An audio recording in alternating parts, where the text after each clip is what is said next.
श्री स्वामी समर्थ मैत्रिणींनो, आजची सकाळ पहाटे 4 वाजता सुरू झाली। दिवसाची सुरुवात करण्यासाठी मी सर्वात आधी गरम पाणी करायला ठेवले। कोमट पाण्यात लिंबू पिळून ते पिणे ही माझी रोजची सवय आहे। तुम्हाला माहिती आहे का, याचे खूप फायदे आहेत। कोमट पाणी आणि लिंबू आपल्या शरीरातील विषारी घटक बाहेर टाकण्यास मदत करते, तसेच यामुळे पचनक्रिया सुधारते, चयापचनक्रिया उत्तम राहते आणि दिवसभर ताजेतवाने वाटते।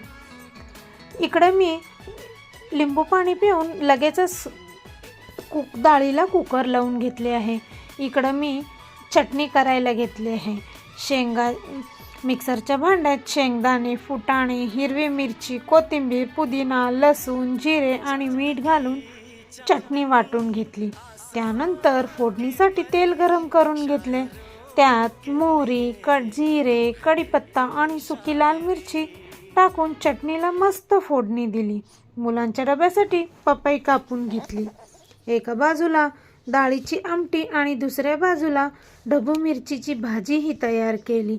भाजी आणि आमटी झाली की लगेच भाकरी करायला घेतले। भाकरी थापताना मी खूप हळूवारपणे थापते, कारण खालच्या मजल्यावर आवाज जाऊ नये याची मी काळजी घेते।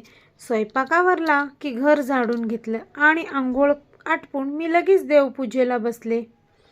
उंबरट्याची आणि तुळशीची पूजा केली की मनाला खूप शांतता मिळते। आता जरी फुलं नव्हती तरी मुलांना शाळेतून आणताना मी ती नक्की घेऊन येईल।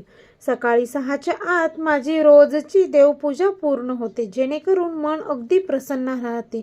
तोपर्यंत मुले आणि आहो उठले होते। सगळ्यांनी आंघोळ केली आणि मी पटापट आप्पे करायला घेतले। दादाला आप्पे खूपच आवडतात। ते खाताना त्याची रिॲक्शन तुम्ही व्हिडिओमध्ये पाहू शकता। सगळ्यांनी मस्तपैकी नाश्ता केला आणि डबेही भरले सगळ्यांचे।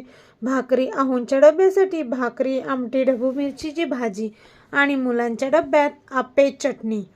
श्लोक बघा स्वतःचे कपडे घालून शूज आणि सॉक्स किती छान घालतोय।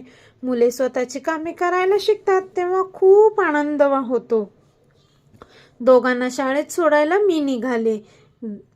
दादा बघा बाय करतोय तर श्लोक त्याच्याकडे पाहून त्याचे लाड करतोय।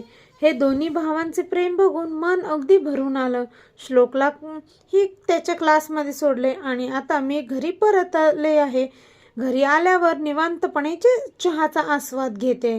असा होता आजचा माझा गडबडीतल्या सकाळचा हा दिवस। तुम्हाला हा व्लॉग कसा वाटला हे कमेंट करून नक्की सांगा। व्हिडिओ आवडल्यास लाईक, शेअर, सबस्क्राईब करायला विसरू नका।